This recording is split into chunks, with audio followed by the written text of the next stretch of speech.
It's good to be here. I appreciate your time, and I think this is probably the most important topic probably that you'll cover today, because I think if for a lot of these things, when you start your research career, whether you're doing basic research or translational research or clinical research, that you have to have someone to have your back. And I think it comes down to having somebody that has your back and sees you before they see the success of themselves. And so we can keep this very boring and didactic, but I'd love it if everybody got involved and turned your phones off, or at least shut your laptops. And you know, this is something that is going to help you all out, and you can get what you want out of it. So let me ask you this: the folks that are in here, how many of you would say that you've started doing some research? Right. So anyone submitted a paper or a grant so far? Right. How many of you have had that paper or grant rejected? How many of you have gotten it the first time and you don't even need to be here? Nobody, right? So, so let's pretend you get this paper rejected, or you get a grant and it has the thing that says not discussed. How many of you guys have someone that you'd go talk to about that? Raise your hand. So someone that you could go in and say anything to. Yeah, so one, right? And so I would say of anything you do in your research career, and whether you're a clinician in your clinical career, you need to have someone that you can go and talk to and have sort of the cone of silence and be able to spill your guts to and get a discussion. Let me ask you this: how many of you guys have a mentor that you feel like puts you before their own interests? Let me say this in another way. How many of your mentors are in the room? No. Let's say that you and your mentor both have a grant due tomorrow. How many of you have a mentor that is going to look at your grant before they look at their own? So a couple, right? And so I think, you know, the people that had their hands kind of raised, it's important for you to help these other folks find someone. And that's really what you want to have. And so the folks that had their hands kind of, this is not a super engaged audience, but the people that had their hands kind of up for that first one, I would say that you need to keep looking until you find somebody like these last two people had. And you know, and it takes time. And it can be a lot of people in a lot of different areas, but don't stop looking until you find that key person if they're going to read your stuff before they're going to read their own. So there's a lot of the stuff that they ask us to put in here, and so I always have a couple useless slides at the start because they'll upload them on their website and it'll make it sound like I'm smarter than I am. So we'll just go through those really quickly, and let's go down to you learn a lot in science and a lot in medicine about what is not a mentor. And I think a lot of people have some misconceptions about what it means to be a mentor versus to be a friend or to be a confidant or to be a coach. And so this is some stuff that I've kind of put together over the last few years about unsuccessful mentoring relationships. And so the key part of this point is that there needs to be some distance between you and your mentor, meaning there needs to probably be enough distance where, you know, that you're not best friends, you're not Facebook friends, you're definitely not MySpace friends, they're not your psychologist, they're not your relationship counselor, and they're not your drinking buddy. Again, there needs to be enough distance between you and your mentor where they're able to tell you some things that you may not like. And I think all of us who've written a paper and had sent it to our mentors or sent it to our colleagues, and they send it back and it usually has a smiley face on it, or you'll get a lot of times where it comes back and you work on a grant for weeks and weeks and weeks, and your quote mentor will send it back and say, "Great job, go ahead and submit it." Has that happened to anybody in the audience? You get the great job. How useful is it when you've worked on the weekends and you've been away from your family and you've put your blood, sweat, and tears into this, you've given up a lot of your clinical time, you know, to do research, and you get something back that says, "Great job." So a good mentor is going to send that thing back, and it usually is going to destroy you, but that's someone that actually cares about your well-being. So Why do you want to be careful about choosing a mentor? Usually because these are people that whether they're here at Ohio State or some of you I know who've joined us recently have mentors that are at other places. These are going to be people that not only are going to help you in certain situations, but are really truly going to be advocates for you for your career. And a lot of the mentors that I developed as a junior faculty member I still have and I still use. They can steer you to a perfect a first project or start you on a career-ending path. And I think probably most importantly, really sort of it comes down to this idea of the shadow of the leader, that they can help you form either very good habits or very bad habits. So before you select a mentor, I think it's important that you have a little bit of self-reflection and you figure out what do you need and what do you want to be kind of when you grow up. And I know that these are all very lame sort of first grade principles, but I think it comes down to doing some real self-reflection and not thinking about what does my boss want me to be, what does the medical center want me to be, what does the university want me to be, versus like what do I really like to do? You know, what is your passion, and then who's going to help me get to do my passion, right? And so you know, be honest with yourself. So, you know, you may have a division director or a chair or a dean that says, you know, everybody needs to do research, or I want to do research, or everybody needs to be a great educator. And you say to yourself, well, you know, I can get in good graces with my division director or boss by saying I want to do research. But if research really isn't your passion, then you're not going to be good at it, right? And so, again, be honest with yourself. If you're not really passionate about research, then don't pretend, right? And certainly don't select a full-time researcher as your primary mentor. If you're not interested in education, the same way, don't pretend. Don't select a hardcore educator as a mentor. The one thing I think that when I talk to a lot of people that I consider good mentors is the idea that probably one person is no longer going to be a great mentor in all areas. So you may have a person who's your research mentor, you may have someone who's a great clinician or a great pharmacist or great in public health that you really look up to. Certainly your mentor is not going to just simply be someone that's at Ohio State, right? That you can have a team of mentors and use them when you need to with diverse interests. So before you start selecting your mentor, I think it's important to know yourself, to be able to articulate your goals. That goes back to the last slide, is to know what you don't know. And again, to be very honest about kind of what you want to get out of a mentoring relationship, and more than just, I want to be successful. So a lot of people ask, you know, do you need a formal mentor? There's a lot of departments and divisions around the college and around the medical center throughout the university that will actually assign you a formal mentor. So a junior faculty member comes in, they assign you with a person, and a lot of faculty members go against that and say, I don't need a mentor, I know what I'm doing. I would say even the most senior people, and John Christman's in the back, who's a very good physician scientist, he has probably his own mentoring group that he'll go to probably when he needs a grant read or he needs advice on how to deal with a difficult situation. And so, again, many people have succeeded without a mentor or have succeeded even after they've had a bad mentoring experience. Many people have failed despite having a great mentor. And again, there's a lot of type of mentoring as we'll talk about today. So a lot of peer mentoring, again, where you get sort of the wisdom of the crowds. You might have dual mentoring where there's 2 or 3 people. A lot of people will get a mentoring basically by osmosis or diffusion, where you see kind of what are the qualities or the characteristics of good leaders and good mentors or good researchers.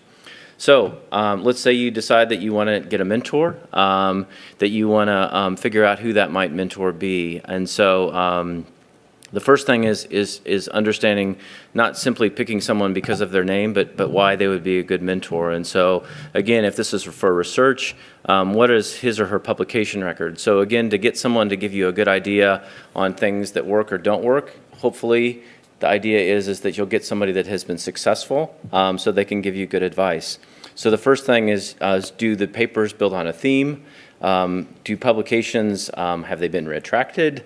Have publications stood the test of time? Methods sound, work innovative, things like that. Another thing is to look at, okay, I'm going to get advice on funding, right? Or I'm going to write a grant. Let's say you're going to write a TL1 or you're going to write a KO8, and you want advice on how to get that grant in. The best place to figure out who the best grant writers are is NIH Reporter. So if you don't know NIH Reporter, write it down. This is a public database that actually has everyone's grants listed by departments or divisions or whether it's Ohio State or not. has this person been successful? Has this person been successful recently? And then has this person been successful over time? I think another thing that I always look for to find immediately who the best mentors are at a university is you look for the people that have what are called T32 or training grants. Anyone heard of a training grant? So T32, anyone on a T32?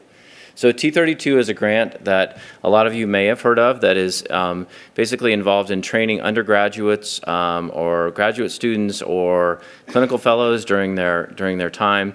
And it's a grant that's usually written in a way that whoever writes it gets absolutely no credit and basically gets a lot of work to do for no reward. And usually those are the people that really love to mentor because there'd be no other reason that they would write a T32. The next thing is to ask for a CV and then do an internet search of these people. When you come to a place like Ohio State, it's big, it's massive. There may not be a lot of people in your division that do research, so it's important to be able to embrace the larger landscape. So when do you decide that you need a mentor? I would say you need a mentor from the day you get to a place. You need someone to help you navigate, and maybe that can be passed off to a new mentor once you find them. I would take the opportunity, whether you decide on these people as mentors or not, to really go out and interview a lot of people. And when I say interview, an interview could be, to sit down in their office and talk about research, or to just grab a cup of coffee with them to get their advice on things. Do not reject people on basis of topic, appearance. I would say rumors and gossip are good fodder around here, so you want to make sure that you don't do it based on that. And then I would say the biggest kiss of death that I see around here when people pick mentors is they do it based on the fact that someone seems like a good guy or they seem nice. And so when you go back and ask people, why did you pick that mentor? This person was terrible, and they never trained anyone, and they're not funded, and they're abusive. And they say, well, he seemed like a good guy, or I was told he was nice. And so, really this is someone that is going to have a huge impact on your career. So this is one of those where it's worth the time to spend and learn a little bit about it. So common mistakes when approaching possible mentors, the fear of rejection. So I'm not good enough. I don't have any experience doing research. I don't know all the jargon. The fear of competition from other trainees, being influenced or forced to choose only from certain mentors, having to decide too quickly, or I think a lot of things that we see are looking for brand status. So you want to look at the people that are on the posters or on one source and say, what, that person looks famous, ergo I must want to train with that person. And so again, you want to have someone that has certainly enough time to mentor you as well as the skill. So quality measures of mentors, I would say rank. And again, I think age is less important, and I think the more important thing is the time that they've spent being a mentor. I think as a lot of you who are probably mentors yourself to students or to other trainees, is that you need a little bit of mud on the tires, right? That you need to have dealt with a few of these difficult situations of having to pull somebody out of a lab or pull someone off a project or fire someone to tell what's a bad situation or not. You want to really look at the publication record of the former trainees. So it's great to be able to say, X mentor has 53 NIH grants and has 6,000 publications. But what you really want to do when you decide on a mentor is the people that person is trained, what are they doing now? Are they still in science? Are they all in law school? Are they all, working with the IT group or something? No offense to the IT people. But you really want to be able to figure out what these people are doing now and what their impression is. What is the record of the PI for mentoring awards? Things like K30s, K24s or T32s. And then again, word of mouth is a reputation. So this is sort of a list I put together of the quality measures of an academic environment. Again, not only do you want to have a great mentor, but you need to be in an environment that supports your success. And so, again, these are, and I'm not going to go through these and insult your intelligence, but the idea is that not only does it take a single person or a mentor, but you need to have an area that really supports what you're trying to put together. Okay, so let's say you find a mentor. Let's say that I've identified John Chrisman, who's sitting in the back, as someone that I want to work with. And so the first thing is, how do you introduce yourself to Dr. Chrisman back there? This part where you're going to have to talk.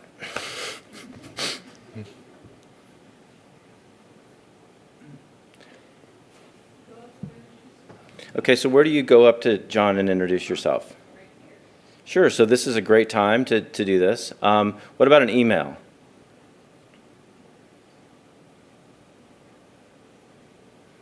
We've got 45 minutes. I use email. You use email? So, Do a short bio, kind of talk about what I want to read about. okay, so there's good emails and there's bad emails. Tell me about your email that you write to Dr. Chrisman. So I will not just those things, and then kind of talk a little bit about myself and what I do, and then talk a little about what I would like to read about. See if he has time to schedule. So let's say that he's so first, welcome to Ohio State in the Division of Pulmonary Medicine. The first thing is, what don't you want to put in that email? So what are some common mistakes when you email Dr. Chrisman about that Dr. Chrisman might get from people that are either people that he might want to train or people that he may not want to mentor? First things first, dear doctor, right? So don't write dear doctor, right? Spell his name right? How long should this email be? Concise. So everyone has their own opinion of what concise means.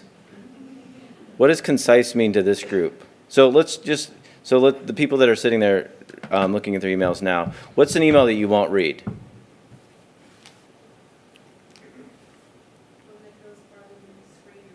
Yeah, exactly. So, you guys are too young for BlackBerries, but there's this rule that if it didn't fit on a BlackBerry screen, you shouldn't send that email, right? And I just dated myself a lot. So, but that's true. I mean, you'll see a lot of emails, and you get them too. Let's say a junior trainee wants to come with you, or a graduate student wants to work with you, and they put this long thing. So I think the key things is they recognize that you're not just sending this out to 600 different people, right? That you've identified Dr. Chrisman because of his interests in, immune biology and asthma and pulmonary fibrosis, that you see him as someone that has trained a lot of people that have been successful, that you know that he's NIH funded, that you know he's written T32s, that you know that you have interests that overlap with his, and that you'd love to sit down and meet with him, right?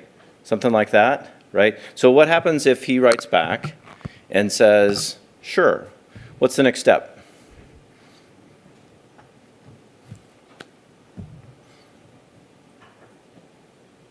Setting up a meeting time with his secretary. I'm glad you're here today. Thank you.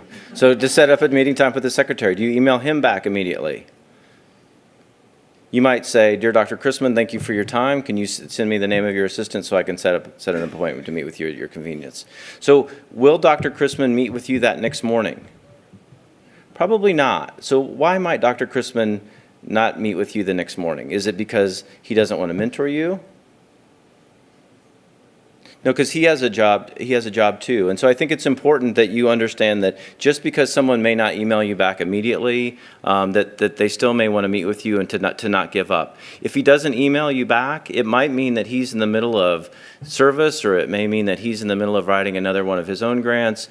So just be patient, and it's probably okay to send a follow-up email the next week and just again re-express your interest in doing that. What's another thing that you might be interested in doing before you go meet with Dr. Chrisman or after you meet with Dr. Chrisman about his research?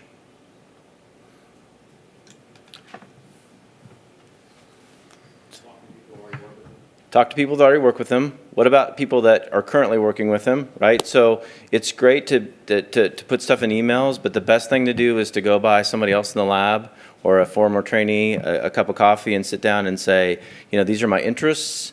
I'm really interested in working with your group. I'm really interested in what Dr. Chrisman has done in the past. This is what I do. This is what I might bring to the group. What do you think would be a good fit with this? And so that might be a little bit of thing. So again, when you introduce yourself, do not presume that the person is going to know you, even if you've worked with them, even if you've done a rotation with them, even if they've gone to one of your talks. They may not know your background or your previous work. They may not know your previous mentors, even in your world if they're famous. This is not the time to downplay yourself. This is also not the time to be super waxy. So you want to sell yourself, but you don't want to oversell yourself. So this is not the time to discuss your insecurities. So this is the second thing that I think is really important, and it's how you can tell a lot about whether you're going to hire a babysitter or whether you're going to have a mentor, and it comes down to how seriously do they treat the interview. Are they on time? Do they have your full attention? Are they sitting there on their Blackberries? Sorry, the Blackberries. Are they sitting there on their iPhone 9s? It's, what is it, 8? Do they have your full attention? Are they sitting there looking at their emails? Right? So these are little cues to sort of set the stage of what the rest of your mentoring environment is going to be like with them. Do they give you adequate time? What if they say, well, I have 10 minutes after this to come and meet with you? That's probably not going to be enough to be able to go through sort of how you want to see themselves as mentors. What do they talk about in the interview? So again, just like you would interview a spouse or interview a babysitter or interview a mentor, what do they talk to? Do they spend all their time talking about themselves? Or do they talk about the successes of the people that have worked with them? Do they talk about you? Do they ask you questions about some of your goals? Again, one of the things that we always talk about is, what do you expect from me as a mentor? What do you need from me as far as time? And again, those conversations at the start are usually very valuable. All right, so in his or her own career, what is the emphasis in this person's life on research, on education, on patient care, on administration, and as well as extracurricular activities? And so it's important to know that this person is going to be there for you in the areas that you need them to. So what are the positive attributes in a mentor? Again, a lot of these are very sort of common sense things. Somebody that seems very excited about their work. Someone that won't just say, hey, you can read about what I'm doing online, or they show you slides of what they did 10 years ago. I think respected by their current trainees. I think it's important to know sort of what is that relationship like with the current trainees? Are they knowledgeable about the field? Are they known in the field as a connector? And so one of the things that you hopefully will get from this mentor is not only someone that's going to read your grants or read your papers, but also someone that's going to put you out in front of them and get you involved in a lot of different collaboration.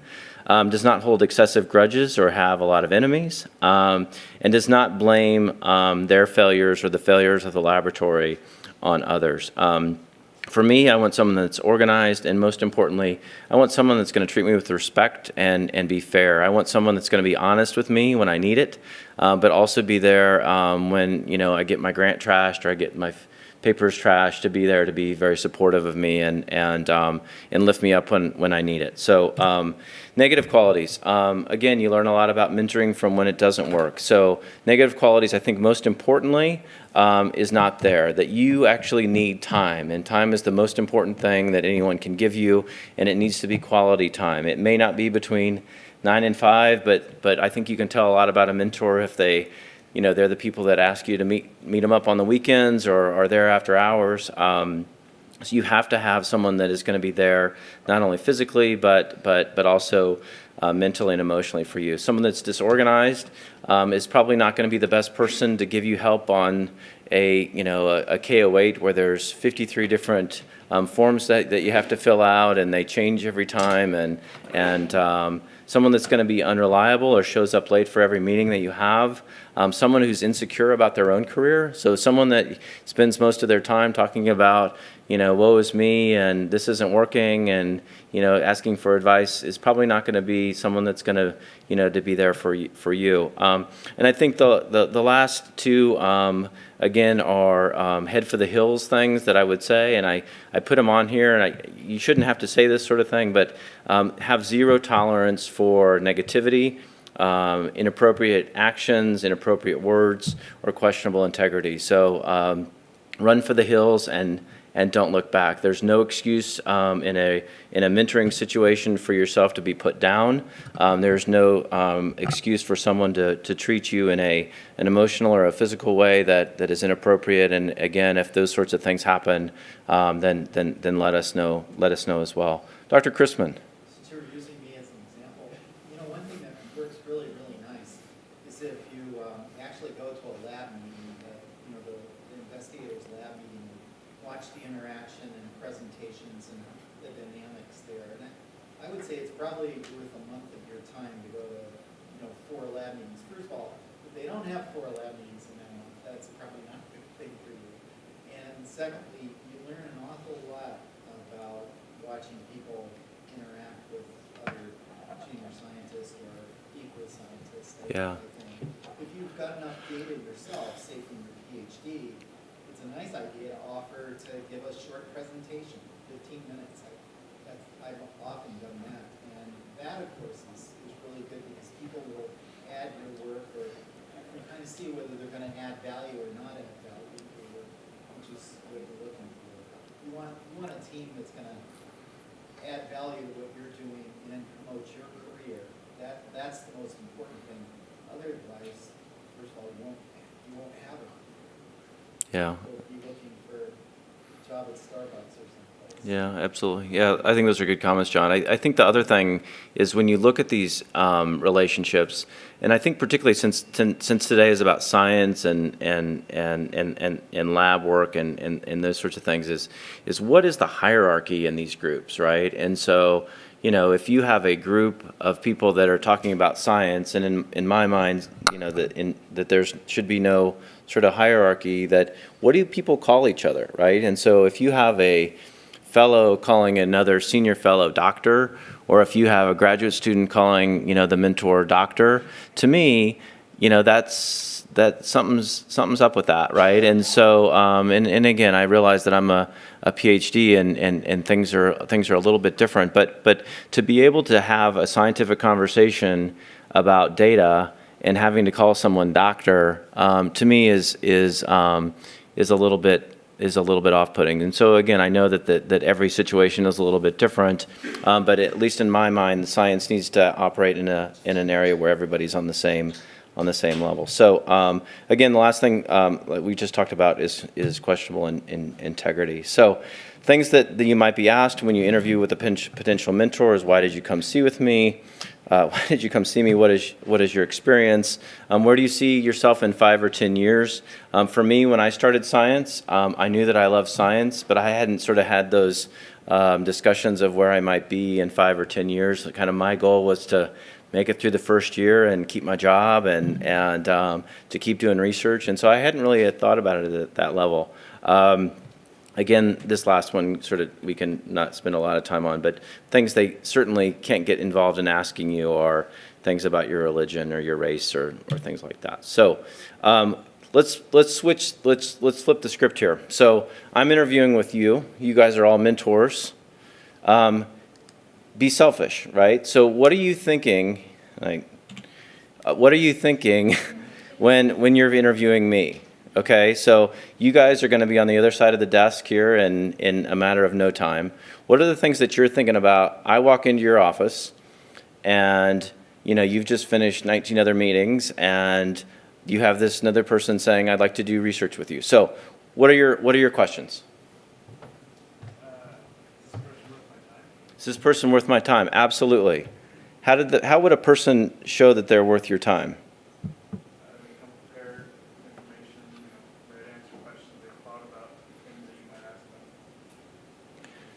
So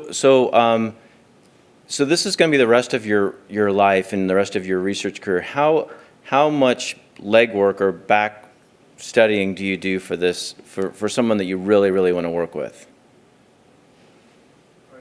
Quite a bit, right? So that's the right answer. So let me say this in a different way.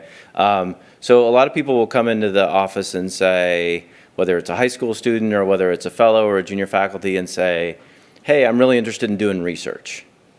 And you're like, "Yeah, that's cool," right? And then you say, "Well, what do you want to work on?" And it usually always comes down to like that phrase that's at this first line of my website, right? That it's like, I'm interested in doing work on cytoskeletal proteins. And you're like, well, why, right? Well, because it sounds cool. Well, that's great. But hopefully if this is something you want to be doing for the rest of your life, you've thought a little bit more about it than just skimming some websites, and maybe you've read some papers. It's always great to want to do research, but hopefully there's a reason that you want to do research that has to do with what you work on clinically. It may be work that you had done as an undergraduate or as a graduate student, or you may like a technique or something that the comprehensive nature of their research makes you want to new questions. And so, again, if I'm you interviewing me, is what new can this person bring to our research program that we don't already have? So what else are you interested in?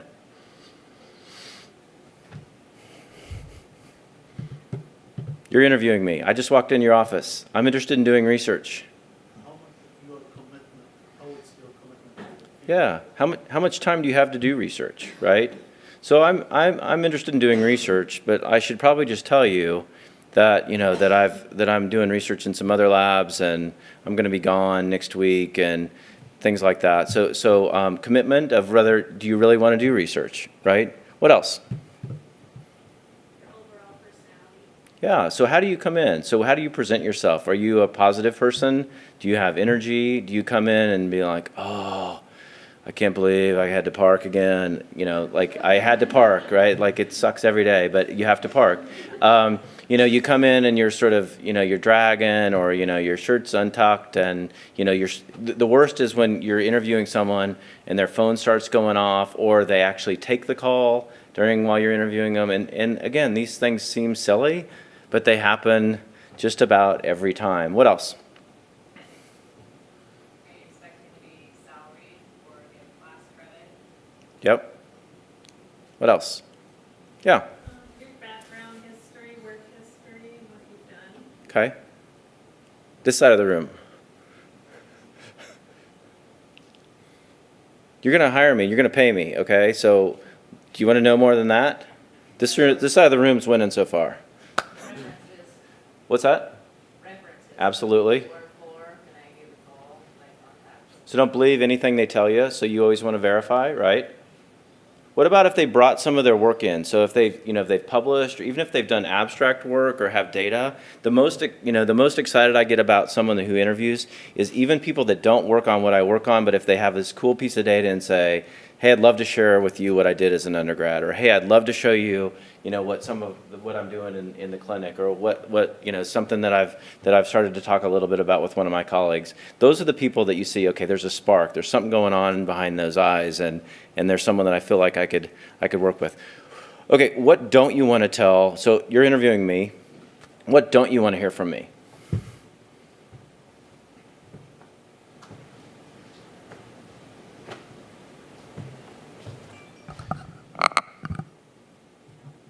Goes back to the babysitter thing. What don't you want to hear from your babysitter? Personal drama. Personal drama. Absolutely. So that you win. So the thing that you don't want to hear is baggage, right? You want, when you have someone join your group, you want someone to come in excited. You want to hear someone that is gonna be a team member, someone that's gonna make the group better. You don't want someone that's gonna drag down the world. So, will this person fit in? I think we've talked a little bit about this. When I interview someone, I sort of see everybody else in my group and sort of imagine, okay, is this person going to interact with these people? Are we going to have drama? Or, is this someone add something new? Make unusual or excessive demands, slow things up, criticize me or us, or call me from jail. And again, all these things happen to you, and just wait. In 3 years, you're going to be like, oh, yeah, I know now what he's talking about. So try to talk to former or current trainees in person. We talked a little bit about this, and John mentioned go to their lab meeting if you can. What a great way to learn about how not only the mentor works, but how the team works. Tell a little bit of what you want to ask them. You don't want to say, is this guy a jerk, or is this woman a jerk? You want to put it in ways of, tell me a situation where this person has behaved in a way that has promoted your career. Time is a big thing, and so some people need more time than others. That's not a good thing. That's not a bad thing. If you've never done research before, and you need a lot of training, that the person that is writing all the grants may not be the person that's teaching you these techniques. And so that was something that it took me a while to understand, but is true. So do they have a good team, and are those people going to be available and kind to you when you need their help? How are projects assigned? Are you going to be on the same project as 3 people, and it's sort of like the best person wins? How do they manage competition? Is the mentor fair to all trainees, or do they play favorites? But be cautious. Remember that the trainee that you're interviewing has their own drama themselves probably, and so they may see you as a threat for the time and attention, or may see you as a burden. So after you interview a potential mentor, just like you would for probably not your babysitter, but you'd send a thank you note or an email. Do what they suggest at the interview. If they ask you to read papers and you really want to join the lab, it's worth doing that. If they ask you to meet others in the organization, see them. If they offer to meet you again, I would go. Follow up. These are people that you're going to see in the hall, and so it's important to have that relationship with them. Be proactive. Get current trainees on your side. Try to get advice, and if you have multiple people that you're interested in work with, get advice from the people that have been around a while that can give you some hints. People like the division chief or other fellows or residents. Achieving closure, you may interview 10 people and you pick one to go work for. Remember that these faculty have feelings too. At least some of them do. So when you choose your mentor, let each of the candidates know that you've selected somebody else. Again, it's sort of the awkward hallway conversation when you walk by someone and you've said, I'm super interested in joining your lab, and they never hear from you again. Just say that you're working for somebody else. I think that's important. So you found a mentor, and these are the last couple slides. Be open and honest about your interests. I think that a conversation with a mentor to really develop a good relationship is important. Clarify goals. Always know kind of what the expectations are on both sides. So if you send me a paper to read and you say, this is due in the next week, just let me know it's going to be due in the next week, and I'll get it done. Establish how often is enough for you. So everybody has a little bit different expectations about how much face time is appropriate. You may need to meet with somebody every day, and it's important to know that if this person doesn't have that kind of time, that you pick another mentor. Communicate regularly with your mentor, even if you have no progress. Communicate the fact that you're working on things, that things are getting done, that there's questions that can be answered. And it's your mentor's goal to help that. Share your academic and professional achievements with your mentor. If there's issues, communicate clearly. Respect your mentor's time just as they should respect yours. And then I think last thing, and I say this because it happens, is be very aware of faculty, student, or mentee boundaries. It's important to have a relationship or a friendship with them, but just make sure it doesn't go over the line. These are some other slides, and I'm not going to go through a lot of this, so we'll take some time for questions. But when you have this relationship and you're meeting with them, be honest, be prepared, be ready to go.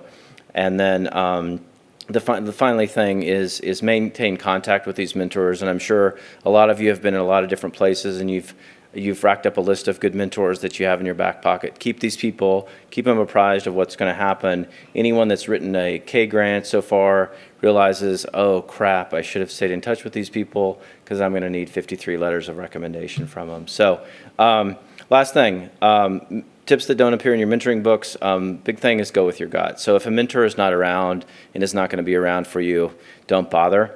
I always use the janitor check. If the faculty doesn't say hello in the hall, is not kind to their assistant or the secretary, or know the janitor's name, beware. That the same sort of relationship or the same sort of character that goes into sort of saying hello to people in the hall really carries on to whether they're going to be a good mentor. If the relationship gets appropriate, make an excuse and run for the hills. A good mentor always maintains professional distance. The mentor doesn't need to know everything about your life, even though you may want to tell them. Also, they don't need to know everything about your life, even if they ask you. And then finally, things that I expect from my mentees is that there's a cone of silence, that we have discussions, and when you tell me something about your life, that it's not going to be passed on to everybody in the hall. The same way, if they give you critical things about what you're doing, that stays between you and the mentor. So with that said, I will stop and take a couple minutes of questions before we move on to the next one. If you have ever any questions, I'm just right across the street in the Davis Heart and Lung. We have a lot of good mentors over there, so even if it's not your area of research, if you need advice on how to find somebody, or if there's a weird relationship that you need advice on, that's what we're here for. So thanks for your time.